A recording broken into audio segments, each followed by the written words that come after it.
All right, we're diving straight into a real-life climate mystery. Our destination? Greenland. We're looking for clues locked deep in the ice, and it turns out this story has a twist. There isn't just one culprit, there are two. You know, when you look at something like this, it's easy to just see a huge, empty expanse of ice.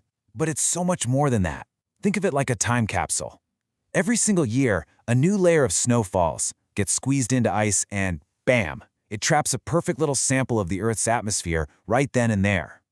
So for years now, scientists have been tapping into this incredible frozen archive. They drill way, way down and pull up these long cylinders of ice.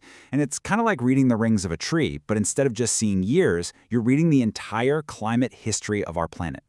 They're called ice cores. And inside them, oh man, it's a treasure trove. You've got clues about what the temperature was like, how much greenhouse gas was in the air, and this is the key part for our mystery, dust. Lots and lots of atmospheric dust.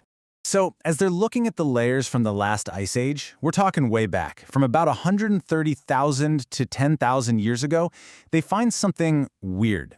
Their first big clue. The world back then was, well, just incredibly dusty. And I'm not talking a little dusty. We're talking up to 20 times more dust in the air than we have today. Just try to picture that. It's a staggering amount. And the crazy part is you can actually see it. Look at those darker bands in the ice core. That's not dirt from the drill, that's ancient dust, trapped for thousands of years. So of course, this raised one giant question for scientists. Where in the world did all this dust come from? For the longest time, everyone thought they had the answer. It seemed pretty straightforward, actually, and all signs pointed to one single, massive source. The thinking went like this. During the Ice Age, the world was colder and drier. That meant less plant life, which let the huge deserts in Asia just expand. So for tens of thousands of years, the wind just scooped up all that dust and blew it all the way to Greenland. Seems simple enough. Case closed, right? Well, not so fast. See, when scientists started zooming in, not looking at the whole ice age at once, but at these really short, intense cold snaps that happened during it, the story got a whole lot more complicated. A fascinating twist was just around the corner. It turns out that during these quick little blips, events lasting maybe 100 years or so, the dust wasn't from Asia at all. A completely new suspect had just entered the picture. And this really lays it all out. What we're looking at are two totally different stories told by the same dust, just depending on the timescale. You've got the long, slow story of the whole ice age. That one points to Asia. But then you've got the short, fast-paced story of these sudden cold snaps, and that one points straight to Africa. So this is the really critical part. We're talking about two completely different things happening. Over the long haul, yeah, the general ice age conditions made Asia the big dust maker.